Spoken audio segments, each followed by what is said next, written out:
uyoboye wari umugaba mukuru w'ingabo arahari yitwaga Java, na Java n'uwo nguwo mugenzi we nibo bayoboraga ingabo. Izo ngabo zishe abantu muri Nyungwe, izo ngabo zishe abantu muri Nyaruguru, niwe twakwiye kubibaza. So murabyumva rero ko amaze kubona ko ari kuvugwa cyane mu rubanza, niho mvura n'imbigariyemo ibyo yahise ahitamo guceceka cyane. Uwo mugabo rero yagumye ku mugabane w'u Burundi, ari wo Hamada ari Java bose bari i Burundi. Rero nibo bagumye kwakira zira FDLR nyuma yuko zitsinzwe i Masisi, zigakubitirwa ahareba Inzega i Goma, zigakubitirwa muri kiriya kibaya zari zarizitsemo na Omega akarinda hapfa hasize akabuno, zigakubitirwa Isake, zimwe zikiruka zigaturongera zikagiye Warikari, ariko izabashije kumayigratinga zikagira Burundi nizo zagiye kwihuza na Java, nizo zagiye kwihuza na Hamada.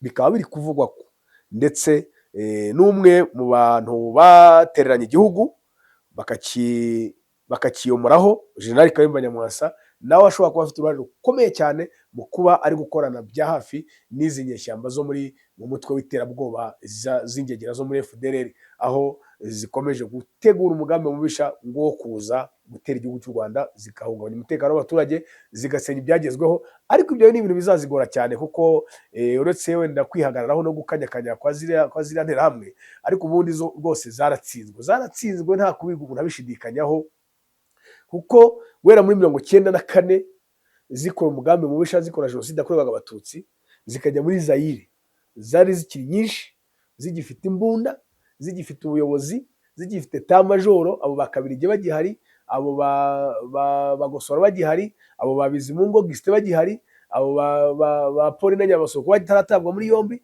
bose bari bahari, abasirikare bari bahari, abo bajepe bari bagihari, abo bampiranye bari bagihari, Protais Mpiranye uriya wapfiriye muri Zimbabwe yarigize mu Zimbabwe witwaga yarayise ngo Samba Ondumbe, bose bari bahari, bari ku mupaka neza. Inkotanyi zari zikigera mu Rwanda zari zitarafatisha neza, icyo gihe byarabananiye, ubu nibwo bazabishobora.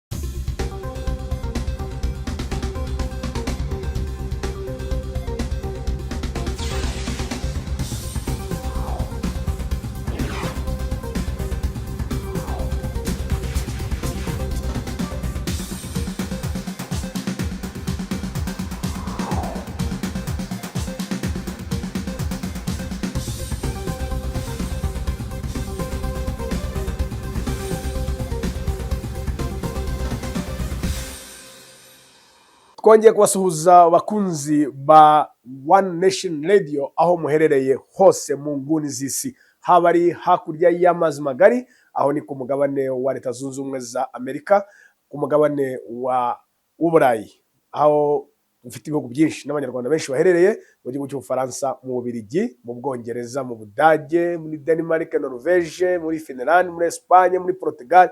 Mwese turabasuje twasize mu Bwongereza, abari muri Canada namwe ndabasuhuje cyane, mbahaye ikaze mu kiganiro cyacu ku mugabane wa Aziya, mu Bushinwa, mu Buhinde, muri Pakistan, mu Buyapani, Hong Kong.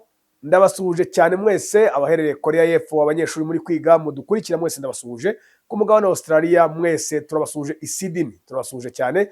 Ku mugabane wacu wa Afrika ndetse cyane cyane aho duherereye hano mu Rwanda i Kigali ndabasuhuje, no mu Rwanda abanyarwanda mwese ndabasuhuje, aho muri mu bihugu bitandukanye muri gushaka imibereho, muri Zambia, muri Mozambique, South Africa, Zimbabwe, muri Cameroon, muri Ghana, muri Nigeria. Mwese mbahaye yambo kandi mbahaye ikaze mu kiganiro cyacu kuri uyu munsi. Uyu munsi rero tugarutse twibaza ngo byifashe bite ku mugabane wacu wa Afrika, byifashe bite mu karere, byifashe bite ndetse no muri rusange ku isi hose. Turatangira turebera hamwe uko byifashe hakurya hano mu gihugu cy'abaturanyi cya Repubulika Iharanira Demokarasi ya Kongo. Muzi neza ko hamaze iminsi havugwa byinshi bitandukanye, hamaze igihe hari intambara itavugwaho rumwe na benshi, hamaze igihe hari ibibazo by'impunzi, hamaze igihe hari kuvugwa ubusahuzi bw'amabuye y'agaciro, hamaze ndetse igihe hari gututumba umwuka mubi utera ndetse akarere kose umushyitsi. Turatangira turebera hamwe inkuru iri kuvuga yuko CMC ni umutwe muzi ko bawita ko ari Wazalendo, ariko ntabwo ari byo, ahubwo CMC ni umutwe wa FDLR zari zaragiye ziyoberanya zihindura, kuko zabonaga neza ko bitazazorohera kugumya kuba ku butaka bwa Repubulika Iharanira Demokarasi ya Kongo, ziri guhigwa bukware, buri segonda zihigwa bukware. Zihitamo rero gushyiraho indi mitwe kugira ngo igihe FDLR yagiye itsindwa zijye ziva muri FDLR nyamukuru zijya muri iriya mitwe, harimo iyo ngiyo CMC.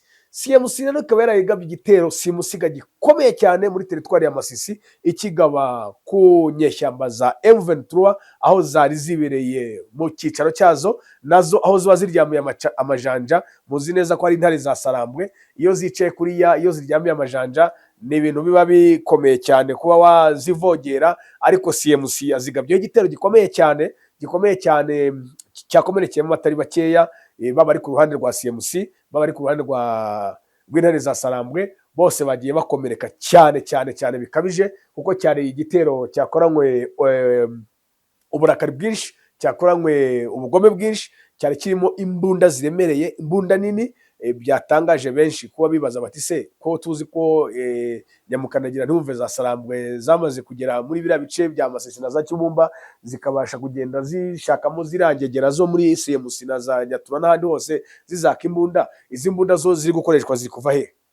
Byaje kumenyekana n'amakuru y'ubutasi yaje kugeraho nyahawe na Kagoma zanjye, nuko hari imbunda zigihishe ahantu hatandukanye. Hari izahishwe mu mirima, hari izahishwe mu bisenge by'amazu. Nari ngiye gushinyagura ngo izahishwe muri rangete, kandi ntibagiye ko FDL zitaba mu mazu ya rangete, nta na parafa zibamo ari za nyakwigendera. Ubwo rero ziriya mbunda bagiye bahisha nizo bari kugerageza gukoresha ubu ngubu, bagerageza kongera gutera, ni ugusabota ntabwo ari ugutera, biba abaturage, babasahura, babambura ibyabo. Mu gihe kitarambiranye bimaze kugaragara byanga bikunda yuko rwose izi nyeshyamba zikiri nyinshi, zaba ari zo muri FDLR, arizo zihita zo muri CMC, zaba ari za Wazalendo, bigaragara ko intare za Sarambwe zigifite akazi gakomeye cyane. Ngaho nguko byari byifashe rero muri teritwari ya Masisi. Goma ho harimo agahenge, ubu nta kiri kuvugwaho, ariko umuvugizi w'ingabo za M23 yamaze gutangaza ko bagiye gushyira ingufu mu kurinda aho bafashe, kugira ngo ibi bitero biguma guterwa bya hato na hato bize kurwanwa. Turamanukira mu gihugu cy'abaturanyi kinyegeje hirya ahangaha mu gihugu cy'u Burundi, ahari kuvugwa imyitozo karahabutaka idasanzwe y'abarwanyi bo mu mutwe wa FDLR. Ariko umuntu yakwibaza ibyo tuza gusesengura, Uburundi burashya bwarura iki mu gutoza FDLR? Ese Uburundi buri kwanaliza bukareba bukabona ingaruka zizabaho nyuma yo kwemera gukorana na FDLR no kwicumbikira no kwitoza? Ibyo nibyo tugiye kureberamo bakunzi wa One Nation Radio kuri uyu munota, kandi ngumya kubakangurira gukora subscribe, like and share kugira ngo mujye mugumya mubone ubusesenguzi bwacu ku gihe. Ni ukuvuga ngo rero FDLR ikigaragara cyo mu gihe cyashize cyakire muri za 2018 yigeze gucikamo ibice, hasigara igice cyayoborwaga na General Omega ariwe Ntahunga Pacifique, aricyo cyasigaye mu mashyamba, gisigara na Byiringiro Victor. Habaho n'igice cyavuyeho kijyana n'uwitwaga General Hamada, aricyo cyamanutse kijya i Burundi, aricyo cyaje kuvuka mu mutwe wa FRN. General Hamada yagumye ku mugabane w'u Burundi, mu gihugu cy'u Burundi, ku mugabane wa Afurika, ariko ntiyagumye kuvuga, yaracecetse. Nkeka ko imwe mu mpamvu zatumye aceceka cyane ntakunde kuvuga, ni ukubera ko yari amaze kubona ko Sebuja Rusesabagina yari amaze gutabwa muri 4-4, yari amaze kubona ko umuvugizi wa rya huriro ryabo P5 ariwe wari wariyise Major Sankara yari amaze gutabwa muri yombi n'abandi. Ntekereza ko rero byahise bimutera ubwoba, bikaba ngombwa ko ahitamo guceceka, cyane ko urubanza rwabaye, nimba mwana rukurikira neza urubanza rwabo, umugabo witwaga Callixte Nsabimana ariwe aka Sankara yamugarutseho inshuro nyinshi avuga ati ariko jyewe nubwo mumbaza ibi bintu, uwari umugaba mukuru w'ingabo arahari, yitwaga Java n'uwo nguwo mugenzi we, nibo bayoboraga ingabo. Izo ngabo zishe abantu muri Nyungwe, izo ngabo zishe abantu muri Nyaruguru, niwe twakwiye kubibaza. So murabyumva rero ko amaze kubona ko ari kuvugwa cyane mu rubanza, niho mvura n'imbigariro ibyo yahise ahitamo guceceka cyane. Uwo mugabo rero yagumye ku mugabane w'u Burundi, ari wo Hamada, ari Java, bose bari i Burundi. Rero nibo bagumye kwakira zira FDLR nyuma yuko zitsinzwe i Masisi, zigakubitirwa ahareba Inzega i Goma, zigakubitirwa muri kiya kibaya zari zarizitsemo na Omega akarinda hapfa hasize akabuno, zigakubitirwa Isake, zimwe zikiruka zigaturongera zikagiye Warikari, ariko izabashije kumayigratinga zikagira Burundi nizo zagiye kwihuza na Java, nizo zagiye kwihuza na Hamada. Bikaba biri kuvugwa ko ndetse n'umwe mu bantu batereranye igihugu bakakiyomoraho, General Kayumba Nyamwasa, nawe ashobora kuba afite uruhare rukomeye cyane mu kuba ari gukorana bya hafi n'izi nyeshyamba zo mu mutwe w'iterabwoba z'ingegera zo muri FDLR, aho zikomeje gutegura umugambi mubisha wo kuza gutera igihugu cy'u Rwanda, zigahungabanya umutekano w'abaturage, zigasenya ibyagezweho. Ariko ibyo ni ibintu bizazigora cyane, kuko uretse wenda kwihagararaho no gukanyakanya kwa ziriya nterahamwe, ariko ubundi zo rwose zaratsinzwe nta kubiga umuntu abishidikanyaho, kuko guhera muri 1994 zikora umugambi mubisha, zikora jenoside yakorewaga abatutsi, zikajya muri Zaire, zari zikiri nyinshi, zigifite imbunda, zigifite ubuyobozi, zigifite tamajoro, abo bakabirige bagihari, abo bagosora bagihari, abo babizimungo Gisite bagihari, abo ba Pauline Nyabasoko bataratabwa muri yombi, bose bari bahari, abasirikare bari bahari, abo bajepe bari bagihari, abo bampiranye bari bagihari, Protais Mpiranye uriya wapfiriye muri Zimbabwe yarigize umuzimbabwe witwaga yararise ngo Samba Ondumbe, bose bari bahari, bari ku mupaka neza. Inkotanyi zari zikigera mu Rwanda zari zitarafatisha neza, icyo gihe byarabananiye, ubu nibwo bazabishobora. Dusigaye dufite Iron Dome, dusigaye dufite abasirikare barenga ibihumbi n'ibihumbi, bafite imyitozo ihambaye, bafite tekinoloji. Ayikona mani, ntabwo bizakunda. Rero ikizabaho nuko nabibabwiraga, Uburundi nibwo buzabigiramo ingaruka zikomeye, bwipevera gucumbikira bariya bantu. Icya mbere cyo, bariya bantu ni abajura, abantu bo muri FDLR ni abajura ruharwa. So kuba Burundi bubiteje, bwitegure ko bagiye gutangira kujya baranabatema ibitoki by'abaturage, biba inka zabo, bafata abarundi kazi ku ngufu bakabasambanya, kuko nizo ngeso zabo. Iyo ni ingaruka ya mbere abarundi bari bugiriremo.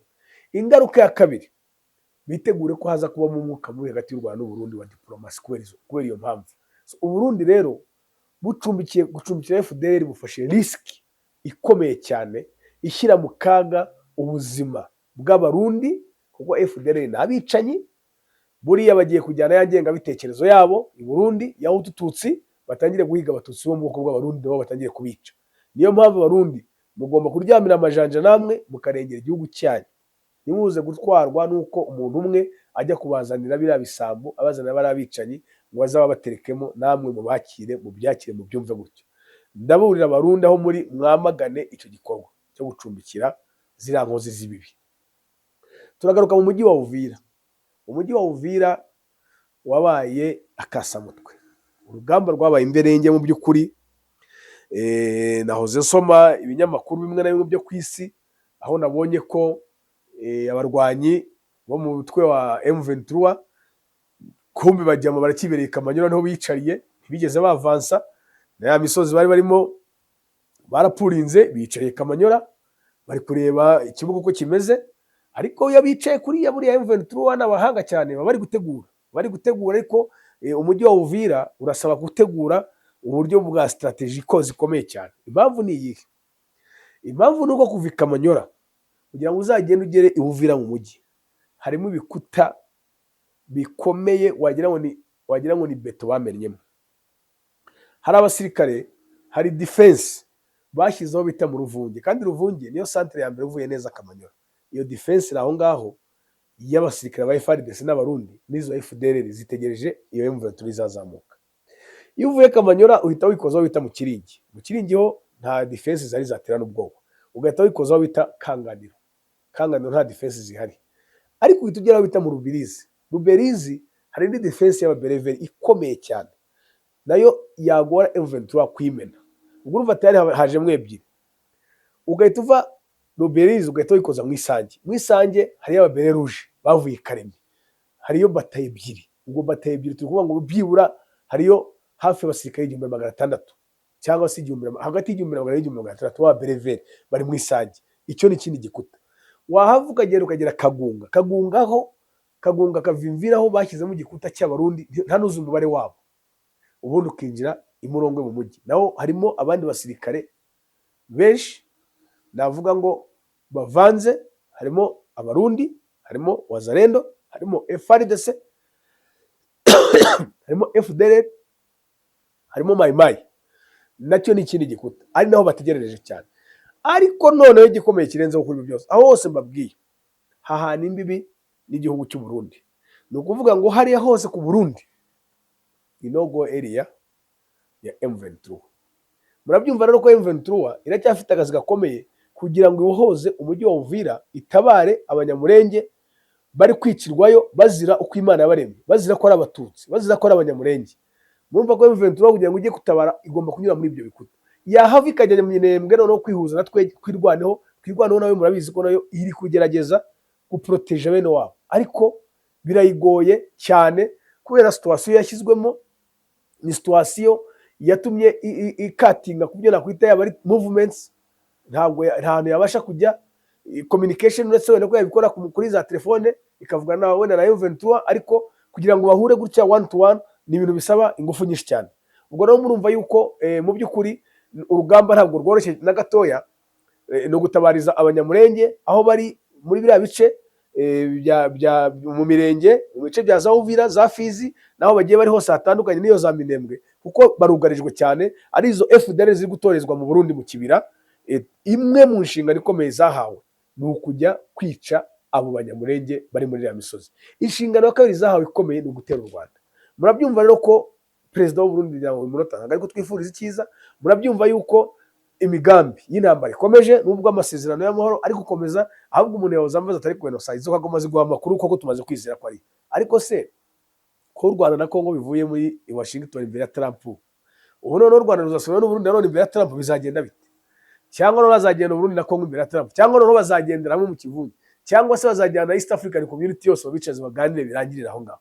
Ntabwo tubizi uko bizagenda, ntabwo tubizi uko bizagenda, kuko ikigaragara cyo Perezida Tshisekedi kuva ku izima byaramunaniye, Perezida Ndayishimiye kuva ku izima byaramunaniye. Bagomba kumva ko ibice batakaje bagomba kubisubizwa bubi na bwiza, kandi amasezerano nubwo bayajyamo bigaragara ko bagenda baseta ibirenge, bataba bashaka kuyajyamo uko bakayagiyemo. FARDC yongeye isukuma abasirikare 10,000. Abe basirikare 10,000 ibasukumye nyuma yaho n'ubundi habayeho ari amasezerano, ari amahame aganisha ku masezerano yabereye i Doha. Urumva ko nibyayo n'impora nkubwira, ni ukuvuga ngo Kongo ntabwo yari yagera ku rwego rwo kuvuga ngo noneho ngo aya masezerano ashyirwe mu, cyangwa se aya mahame ashyirwe mu ngiro. Urabyumva neza? Rero amakuru agezweho ni uko FARDC iri gutegura, kandi ubushize nabikubwiye, iri gutegura igitero simusiga ku mujyi wa Bukavu. Kuki bashaka umujyi wa Bukavu badashaka umujyi wa Goma?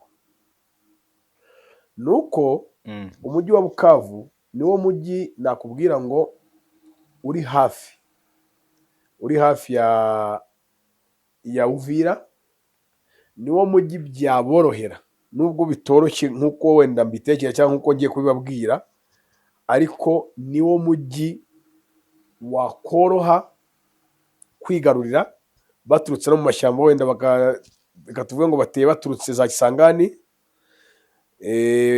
baramutse bateye baturutse za Kisangani, cyangwa se bateye baturutse n'ubundi mu misozi ya Uvira, ariko bakaberekera Kamanyora, kuko Kamanyora irimo M23, bagasa n'abiberekeramo bagapasuramo hejuru, ariko nabwo ntabwo ari urugendo rworoshye, ni ibintu bizabavuna. Uvuga ngo icyoroshye aho ngaho nuko babanza icyaborohera babanza kurwana, bakuramo Kamanyora, bakuramo M23. Kandi gukuramo Kamanyora ntabwo ari ibintu byoroshye, ariko n'ubundi birasaba kugira ngo bagere i Goma, bisaba ko banza gukuramo. Igoma ni kure, Igoma ni baharota ubu ngubu. Igoma ni kure, ntabwo baharota ubu. Igoma yo barayitakaje. Goma yo kugira ngo bayibone ni igihe M23 yiciranye nabo hasi bakumvikana, bagasinyana, M23 ikikuramo cyangwa bakavanga ingabo. Ibyo sura ubona ubiteganya vuba cyangwa hari ibyo uteganya? Biracyagoranye kuko impande zombi ntabwo hari bitari byanoga neza, hari ibyo ntari na visualize neza, hari ibyo ntarabona giye buriya. Mu byo ntarabona buriya rero, ubushake bw'impande zombi, bwaba ari ubushake bwa M23, bwaba ari ubushake bwa Tshisekedi. Dore impamvu ngo yako ntarabona ubushake. Bagize batya, bagiye Doha inshuro ya mbere, ya kabiri, ya gatatu, bagezeho ku mwanzuro wo kuvuga ngo basinya amahame. Amahame arasinywa. Bamaze gusinya amahame, tugiye kumva twumva mu gitondo bukiye bwaho ngo Kongo yazanye abacancuro bashyashya bavuye muri Colombia n'abo muri Blackwater muri Amerika. So kugeza ubu wowe ubona ko n'ibyasinywe bitigeze byubahirizwa. Ntibirubahirizwa kandi nta bushake burimo. Ku rundi ruhande Perezida Joseph Kabila yagiye kujya mu mutwe wa M23 avuye South Africa kandi azi neza ko hari ibintu biri gutegurwa bigendanye n'amahoro. So kuri gihe nakuvuga ngo kuko yari azi neza ko hari biri gutegurwa bishaka kugera ku mahoro, yari kuba yipoye akaba byihoreye akaba agumye aho yari ari, kuko n'ubundi amasezerano y'amahoro aramutse agezweho agasinywa amahoro akagaruka, n'ubundi nawe ntawamubuza gutaha icyo gihe. Kabila agenzwaga n'iki aho ngaho muri South Africa? Tubizi neza ko South Africa yari iri mu bacancuro, siko bimeze? Yego, yari mu bacancuro kandi abo bantu bari against ya M23, kandi tubizi neza ko Kabila yajoininze M23. buriya hari ibintu rero utagomba kwirengagiza muri politike bigira n'andi mabanga. Hari ibintu padiri buriya cyangwa mu kiliziya gatolika ibintu bita ngo amayobera matagatifu. Azira ni ferakuti. Politike nayo igira amayobera matagatifu. None si uvuze gutyo ko Ubugande n'u Rwanda ari inshuti z'akadasohoka. General Muhozi akunda u Rwanda cyane, akunda nyakubahwa Perezida wa Repubulika. Perezida Museveni ni inshuti y'u Rwanda, ni inshuti ya Perezida nyakubahwa Perezida wa Repubulika, Perezida Paul Kagame. Ariko Ubugande ntibikora ko bucumbikiye muri baduyi b'u Rwanda. Mu Bugande haba genocide, mu Bugande haba abayoboke ba RNC, mu Bugande hahungiyeho Sergeant Robert turabizi. Bara bose b'abanyabyaha kuki Ubugande butabafata ngo bubazane kandi bukaza kuvuga ko ari inshuti y'u Rwanda. N'urugero rutoya. So Kabila rero ikibazo njye kirumye niho ndi kujya nyine. Kabila ko yajya South Africa akaba hari South Africa kohereza abasirikare muri Sami DRC. Bari abasirikare ba SADC baje kurwana. Kwanza bari abasirikare ntabwo baje nka South Africa, baje nk'aba regional block ya SADC, baje boherejwe mu izina rya SADC. Ni nayo mpamvu bajya gutaha South Africa atari yaje kuganira n'u Rwanda ngo mureke abasirikare bacu batahe cyangwa Tanzania, haje SADC. Bari abasirikare batashye mu izina rya SADC, batashye mu izina rya SADC, ariko twabonye ko inteko ya muri South Africa bari bacanye umuriro kuri perezida kubera yuko harimo abantu babo. Ariko icyo bari gukora cyose inteko ntabwo ari kwirengagiza ko baje mu izina rya SADC. So icyo ndeka kuganira iki rero, Kabila ko yaragiye South Africa ntabwo yigeze ajyayo nk'impunzi. Ubyibuke neza, ntabwo yigeze ngo avuge ngo ndahunze. Yavuze ko agiye kwiga, nimba ubyibuka. Yaragiye ku ishuri. Rero umuntu wagiye ku ishuri ntacyo wamubaza. Yavuye ku ishuri arataha agaruka iwabo, agaruka ajya mu gice kiyoborwa na M23. Ari nacyo abantu bibajijeho cyane ko uyu muntu yarwanye nabo muri 2012 agiye gukora iki. Ubu ntagiye kubavangira, ibyo bari barimo ntibigiye kurangira. Ariko aho yagereyemo yigeze agaragaza ko ashaka kujya ku rugamba kurwana. Yagiye muri politiki ya diplomasi yo gukoresha kiri ubwonko. Abanza kuganira n'abavuga rikijyana n'abarimu muri za kaminuza. Kubera iki? Umwarimu muri kaminuza ni umuntu ushobora guhagarara imbere y'abanyeshuri byibura 500 mu cyumweru. Urumva guhindura abantu 500 mu cyumweru wikufashije umuntu umwe ni ibintu byoroshye. Azi ko padiri ashobora guhagarara byibura imbere y'abantu 1000 mu cyumweru, niza misa za mu gitondo na misa zo ku cyumweru, amasura atandukanye. Azi ko pasiteri yabikora gutyo, ari nayo mpamvu ari we yavugishije. Kandi abo bantu ari abantu bashobora kwizerwa mu buryo bworoshye. Ni abantu bizerwa, padiri arizerwa. Nta muntu utizera mu padiri upfa kuba uri umukristo gatolika, padiri arizerwa. Turamwizera burya anafite n'amafaranga nagira nkayamubitsa. Niko twe niyo belief yacu n'abagatolika. So rero Kabila kuvugana n'abari abantu ni ibintu bibiri nanabivuze n'ubushize. Hari kubanza kwiyeza kuko yabaye president imyaka 19. Bimwe mu byo M23 turushinja Gisekedi nawe yarabimushinje, n'uyu munsi yabimushinja ko byabayeho hari. Yaba ari zo FDL kwica bane wabo yarahari, yaba ari zo FDL gusahura igihugu yarahari, izaba ari zo MONUSCO gusahura igihugu yarahari, yaba ari iyo mitwe y'inyeshyamba myinshi yagiye ivuka yarahari. Ibyo byose rero bimuha amahirwe make yo kuba yagira bute yavuga ngo ariho cyangwa abaye president. Yifashije bari abantu rero kugira ngo wenda abanze yiyeze bajye gusobanura agenda ze, kandi nyuma yaho babonye ko yasaceceka. Yavuye i Bukavu na Goma ntandano wamubona. Ariko rero nyuma yo gukora kiriya gikorwa sasa ndandi kukubwira ari amasezerano ko nta bushake burajyamo. M23 iramwakiriye kandi izi neza ko hari ibyo gukora idoha. Biriya bitabo bitabyeka Gisegeda atinya bari byurimo be careful. Gisekedi nawe aragiye yazanye abazungu b'abacanshuro birahita byereka M23 nyamara ibyo burimo be careful. Birenze ibyo ku wa mbere ngira ngo dutangira kumva noneho bari kuvuga ngo barashaka kurwana cyangwa kurwanya ikintu icyo ari cyo cyose gishyirisha Perezida Kabila mu butabera. M23 iri kubirwanya kuko leta ya Kinshasa irashaka kuburanisha Kabila, irashaka kumugeza mu nkiko bimwe mu byaha imushinja harimo kugambanira igihugu, treason. Baguha igihano cyo gupfa kimuhamye kuko atanahari kumuhama amahirwe menshi uko cyamuhama ubwo mugati rwo gupfa cyangwa burundu. Ubwo Kabila azajya abaho nk'umuntu wakatiwe n'inkiko, aricyo M23 ari kurwana nacyo. Bivuze ngo kiriya nacyo ubwacyo igihe kitarajya ku murongo ari amasezerano ntago azagerwaho, nari amahame basinyiye duhana azagerwaho. Icyo kumushyira mu nkiko nicyo kitashoboka. Igihe cyose Kongo itari yavuga ati ibi byaha tubikuyeho tumugize umwere ntacyo tumubaza, M23 ikivuga ati turabyamagana ibyo bintu, ari amasezerano y'amahoro y'Idoha ntacyo azageraho. M23 ubona izabigeraho yo kugira ngo ikiraringa izina rya Kabila. M23 nta kihomba kuko M23 ni inyeshyamba zaje ziviriye muri Sabyinyo zinjirira Bunagana zifata akantu gatoya, none ubu zifite ikintu kinini. M23 ifite ubutaka buruta bw'u Rwanda, buruta igihugu cy'u Rwanda. Kongo yatakaje ubutaka, yatakaje ibirombe biri za Rubaya, yatakaje umujyi wa Goma umurwa mukuru w'intara, itakaza Bukavu umurwa mukuru w'intara y'amajyepfo, Goma umurwa mukuru w'intara y'amajyaruguru. Harimo imitungo ya leta, harimo za banki, harimo amafaranga y'abaturage, harimo ibikoresho bya gisirikare bari barashyizemo, harimo ubuyobozi barimo abaturage babo. Kongo ni ihangayitse kurusha M23. M23 ntacyo yibwiza hariya yibereho yituriza. M23 ifite harayihagije cyangwa irashaka gukomeza ubundi inashatse ikagirana na Kinshasa, ariko kuko hajemo elema ubundi buriya bakirwana ari bari bakongora mu bwoko bw'abatutsi bonyine. Hariya hari kuba kuko niho baba bari kwirindira bakicecekera, ariko hakizamo elema ya Colonel Nanga. Kuko Colonel Nanga hariya za Kinshasa hafi yaho mu byiyo yahoze no muri guverinoma, yahoze no mu guverinoma ya Kinshasa. Urumva ntibavuga ngo bagiye guma hariya ngo agume hariya nawe ye abyemeye abakoze ikosa, kuko ikosa rya mbere yakoze ryari kwishutura kuri leta. Burya kwishutura kuri leta ni ikintu kibi cyane, byaterwa n'impamvu nawe yajoininze bariya. Ni ukuvuga ngo impamvu yabajoininze niba yaragezweho dore Mucambu, umuntu umwe ku giti cye icyo yaba ari cyo cyose ntabwo yarwanya leta ngo ayishobore. Yego, kuko leta ni systeme. Ushobora kugirana ikibazo na leta, kuko yagiranye ikibazo na leta ye akagenda akicara hariya pembeni gakeya, nyuma y'igihe runaka wenda Kisekedi akazava agasubira muri leta, cyangwa se na Kisekedi akamucira inkoni zamba, kuko perezida w'igihugu ari umubyeyi mu gihe kandi perezida w'igihugu ntabwo ahimana. Buriya perezida w'igihugu ntajya ahimana. Ubwo twavuga ko afitanye ikibazo na leta ya Kinshasa cyangwa afitanye ikibazo na perezida uriho.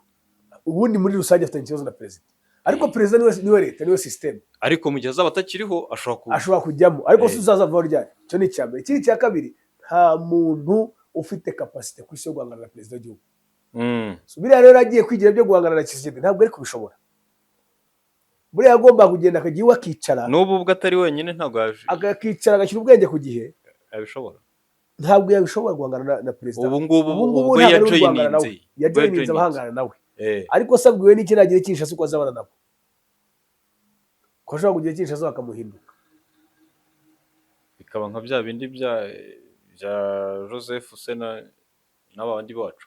Ntabwo wabibonye se muri 1997 ibyo Desire Kabila yakoze? Desire Kabila nta abantu bamwerekeje agahita bamubwira ati musubire iwanyu, kandi bamufashije kugera kandi bamufashije gukuraho mu buto, kandi mu buto ntiyari yoroshye nawe.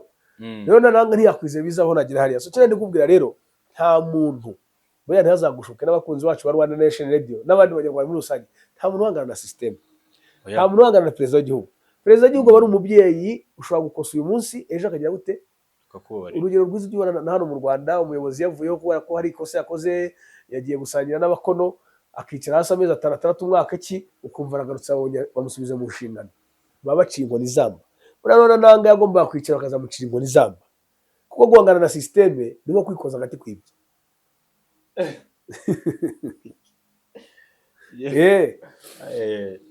So rero ujye wicara uzi neza ko Colonel Nanga buriya yakoze defo ebyiri.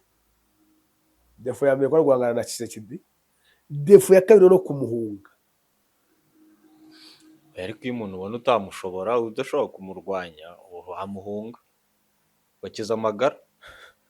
Oya Tshisekedi yakubwiye ko azakwica kandi sintekereza ko yari bumwice. Rurisi umuntu ajya kukwicara bikubwira Ntabwo ari bumwice. Ega burya umuntu kugira ngo umuntu azapfe biva kure cyane. Oya iyo umuntu ajya kukwicara bikubwira abikubwiye se uri kumva ega hari ibikorwa ukora, hari ibikorwa ukora ukabuzi neza ati iki gikorwa nkoze nanjye ndapfa. Ugahita wicira urubanza. None se reba urugero wenda tuvuge ufashe grenade uyitwikirije mu ruhame, baragufasha utapfuye, urayifasha urayiteba kureba, baragufasha, urumva wabaho? Ibyo ntabwo biba byumvikana. Hari ibikorwa ujyamo ukabuzi ngo iki gikorwa nkigiyemo nanjye ngiye gupfa. Ni ubwiyahuzi. Nawe rero ibyo yakoze, icya mbere cyo uriya iyo ugiranye amabanga n'umukuru w'igihugu, niyo mpamvu umukuru w'igihugu adapfa kwegerwa n'umuntu wese ubonetse, kuko bagomba gushyiraho abantu yizeye bazabika ibanga. Iyo ugiranye amabanga n'umukuru w'igihugu aba ari amabanga menshi atandukanye y'igihugu, yo ku buzima bw'igihugu no ku buzima bw'abaturage. Kuba yaramufashije kwiba amajwi akiba Martin Fayulu, biriya ntabwo ari ibintu yabakwiye kuba proud bavuga nk'umuntu w'umugabo. Nta mugabo uvuga icyo yakoranye n'umugabo mugenzi we burya. Burya wenda yagombaga guhunga, yagombaga guhunga akagenda akajya muri M23 agaceceka, ntagire ibyo ajya kwigwa atangaza ngo yibye amajwi. Kumva niba ari cyo kintu bari bamutegereje hose yaza agaceceka byari. None se ko yavuze ko yibye amajwi, ko yaribye amajwi se bihuriye n'urugamba rwa Kongo. Umuntu bibye ni Fayulu, Martin Fayulu, ntabwo ari muri M23. Wenda ngo azamuhe n'amakuru amubwire n'imibare ko bamwibye. Iri kurwana abo yasanze ari ku rugamba, nta n'umwe wari uri muri aya matora wenda ngo yaribwe, wenda ngo agiye kubabwira amakuru bajye kujurira cyangwa iki. Hariya naho yakoze inderere burya. None se akenshi umuntu ari kurwanya umuntu ushaka ahantu hari intege nke ze, hariya ashobora Abakongomani. Ariko ko yabivuze byatanze iki? Ni ukuvuga rero ngo umugabo ubundi nuryama ku ijambo rye, nimba wakoze ikintu wagikoranye n'umuntu ugaceceka. Hariya naho yakoze irindi kosa, kuzimura ibyo yakoranye na bosi we, kumuhunga. Buriya byibura uzi ko yashoboraga no guhunga ntavuge, hashira igihe akazongera akagaruka. Hari umuntu nabonye wakatiwe n'inkiko hano mu Rwanda, aragenda yigira mu bihugu by'i Burayi agakaba n'umuyobozi. Ntumuzi? Wakatiwe n'inkiko kubera iki? Yakoze iki? Yari yariye ruswa ariko numvise sinari mpari. Aragenda yibera mu Bwongereza agakaba umuyobozi ukomeye. Nuriya rero byarashoboka ko ashobora kugenda agazuka akamuyobozi. Nuriya rero birashoboka ko ashobora kugenda akagera hariya akongera akagira gute akaba umuyobozi. Ariko byari kumusaba ko aceceka. Kuba yarahunze wenda afite impamvu ziyahunze. Ariko se nanone guhungukanya mu mutwe y'iterabwoba nibyo ubona wa supporting. Yari afite amafaranga ahagije ashaka kugira nibura yakibempunzi ya politiki. Yaterwa n'inyungu abibonamo. Uko byagenda kose umuntu ajya kujya mu bintu azi inyungu abifitemo. Inyungu niziye se kuba twamenya gute iyi inyungu afitemo kuba yaraje kujoininga. Inyungu yo mbona mutwe urwanya. Inyungu wenda afitemo, inyungu afite muri M23 cyangwa inyungu azabona muri M23 bivuze rica niyo yari kubona no kuri Tshisekedi. Iyo yitwara neza. Gute se? Gute? Icyo azabona muri M23 ni amafaranga. Kuko wenda uyu munsi bafite control over Rubaya, umubaye y'agaciro, afite control y'izindi mfashanyo ziri guturuka hirya no hino, amafaranga agira mu ntoki ze. Nayo mubaye y'agaciro amafaranga mu ntoki ayo yazayabona menshi. Niyaguye uruhare rwa Tshisekedi nk'umuntu wamwibiye amajwi, nabwo Tshisekedi ari kuba muhameje. Yari afite se amafaranga ubu. Urumva arayafite nyine ko umuntu wese bashaka kongera. Icyo nkubwira ni kino, kubwa Tshisekedi ntabwo ari kumugira wenda president w'igihugu, kuko Tshisekedi yarahari. Ariko nayo M23 nigera Kinshasa ntabwo izamugira president. Nubundi zamuha umwanya usanzwe cyangwa umuhaye amafaranga. Ni nabyo Tshisekedi yari kumuha. Kugeza ubu rero ibintu bigereye aha ngaho uri kubibona nkaho bazakomeza kwavansa bashaka Kinshasa kubera yuko uyu nanga ahantu bamaze gufata we nta sano afitanye naho. Ubona imbona aricyo kiri mu mutima we. Ashaka kwavansa. Kwavansa. Ariko M23 ifite imibare ikora. Ko M23 nayo ifite itegura ibintu byayo. Turavansa kubera iki? Tubanze turebe. Ubwo turacyari no mu rujijo, turacyatekereza turacyumva ibyo kuvuga ngo balkanization ntituramenya higana. Ntibaravuga. Ntawe uzi ngo idosiri kumeza yande. ntawe uzi nimba ari byo cyangwa atari byo. Ibyo byo kujya Kinshasa rero bizaba dependent no kumenya ngo balkanization izabaho cyangwa ntizabaho. Ariko kubera ko Kabila yajemo hariya, ntekereza ko balkanization nayiha amahirwe make yashoboka. Ashoboka ni ukwavansa. Ni ukwavansa niyo menshi. Ubona Nanga afite iyo influence? Oya, Nanga ntabwo yagira iyo influence kuko Nanga nta basirikare agira. Nta n'abayoboke badasanzwe afite. Burya waba akwiye kugira influence rega iyo ufite abayoboke byibura bari hejuru ya 20 bakomeye. Avuga ati hariya yagiye i Goma, urabona ko yicaye na Bertrand Bisimwa. Bertrand Bisimwa ni Makenga no muri M23. Habari Byamungu no muri M23. Habari Wiringoma no muri M23. Habari Lawrence Kanyuka umuvugizi no muri M23. Habari Barinda. Bari bose n'abantu ba M23. N'abakongo bari ba M23. We nka AFC yagomba kuba ari Goma n'abafite nk'abantu nka Vendi cyatarani. Aba yicaye nabaho abajyanama be ari iki yaba agiye guhura ba Makenga nabo abantu be bakaba bahari, mbega akaba ari ihuriro ryaje naryo rifite agatuza. Bivuze ko nta jambo afite. Mu yandi magambo nta jambo yagira hariya. Nose uriya ntiyakomandinga urugamba ngo rutangiye cyangwa ruhagarare, ntibishoboka. Uriya ntiyavuga ngo niwe ugiye guhagararira M23 Doha, ntibishoboka. Ntiyajya guhagararira M23 muri Amerika, ntibishoboka. Bashaka umuntu muri Amerika bane bakorezayo Bertrand Bisimwa. Idoha wabonye ko atari ujyayo.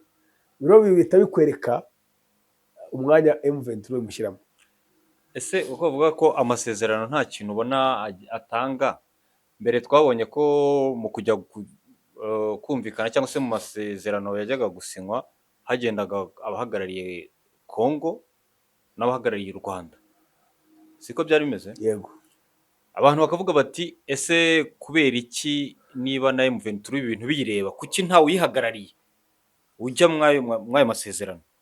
Uyu munsi wa none niba hari aho bo bishoboka ko bashobora kugenda bashobora kujyayo nk'ubwo bwumvikane n'iki nayo masezerano akaba aho rushobora kwihagararira, nta nzira ubona birimo biratanga cyangwa nta kizere bitanga?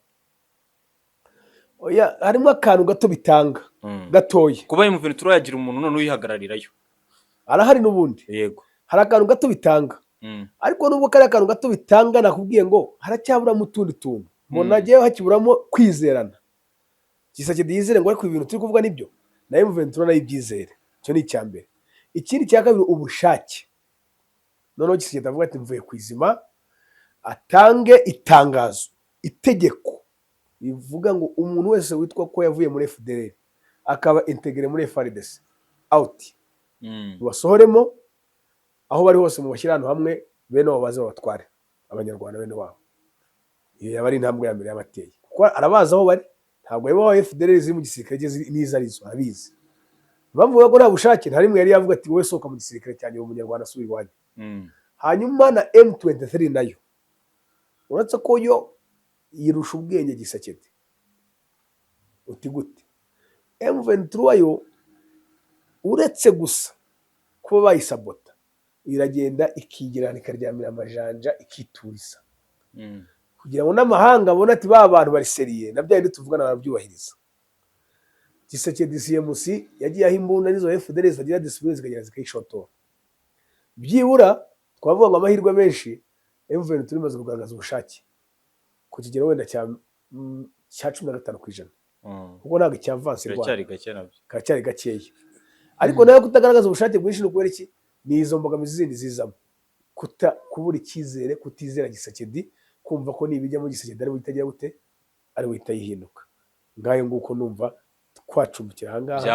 Byaba ari nka bya bindi by'uvoma yanga uvomiroha cyangwa kuvomera mwitobotse, kuvomera mu kiva. Muri iyo umuntu yasaze bakamujyana Indera, ikizamini cya mbere baguha nk'ikintu cy'ikidobo kitagira indiba. Bakubwira ngo ugende ujye kuvoma, ukagenda ukagitera kuri robine. Iyo uri muzima uhita ubabwira uti iyi ndobo yaratobotse, bagahita baguhamagara bagutera urushinge ugataha. Ariko iyo ukayitereka ugategereza ko yuzura bahita babona ko buzivanze. Reka ngushimire cyane. Urakoze cyane.